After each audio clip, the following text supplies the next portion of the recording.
Hello, this is a homily that I gave at field day for our school a couple of days ago.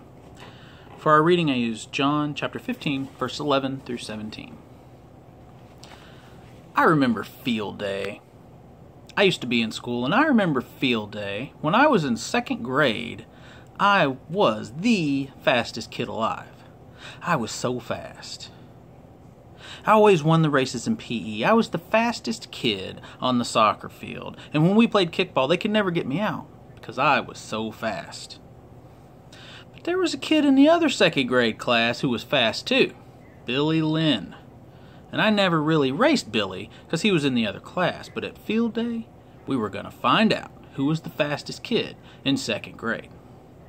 It was hyped up. It was promoted throughout the school. There was a showdown between Billy Lynn and me. And I knew that I was going to be a tough race, and so I trained for it for days and days. My neighbor helped me practice. He practiced with the starting gun. See, he had a cap gun. He would shoot it in the air. That's how we did it back in the 80s. He'd shoot the cap gun in the air and the runner would start. So we practiced and we practiced. And Coach Neighbor always kept telling me to stay focused on the goal. Keep my eyes on the finish line. Don't get distracted by the other runners and all the hoopla that would be going on around me during the race. He used to say, don't worry about what other people are doing. You stay focused on what you need to do. And I would say, yeah, Coach Neighbor. But in my mind, I had a plan for what I was going to do in the race. My plan that I had all worked out was that when the race started and I was blowing past Billy Lynn, I was going to look over at him and I was going to say, "Eat my dust, Billy Lynn." That seemed like the perfect thing to say as I was winning the race, the perfect insult for another runner. Now, Coach Neighbor, he kept saying, stay focused on the goal and pay attention to what you're supposed to be doing.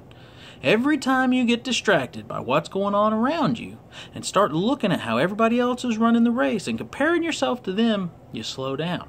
You don't run as well, you fall behind. Stay focused on your goal.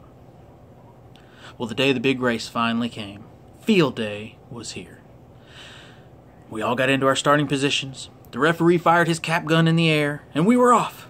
I was moving so fast that the race was half over before I even saw Billy Lynn out of the corner of my eye. We were neck and neck as we headed into turn 3. I couldn't believe that he was keeping up with me. He really was fast. I turned to look at him to see if I was winning so I could say my line, and when I turned, I slowed down a little bit, and Billy got ahead of me. I was trying to catch up, and I saw on the other side Andreas catching up to me, and it surprised me because I knew I was faster than him. We were entering the final turn, and I thought I better use my line on Andreas. So I turned that way, and when I did, I slowed down a little bit, and he passed me.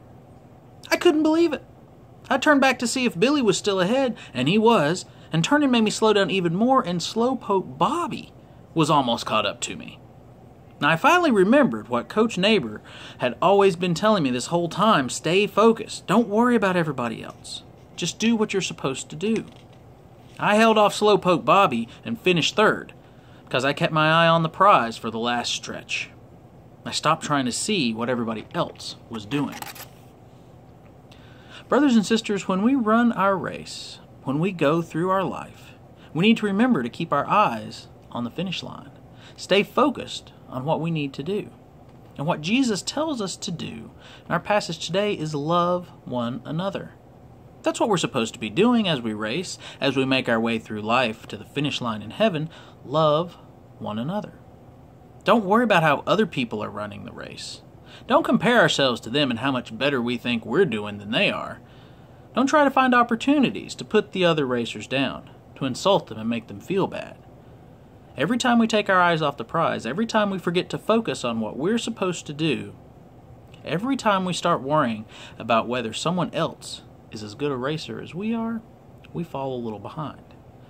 Jesus tells us how to win the race, how to be his disciple, how to cross the finish line of life as the ultimate winner. Love one another as Jesus loves us. If we stay focused on that, then we will race just fine.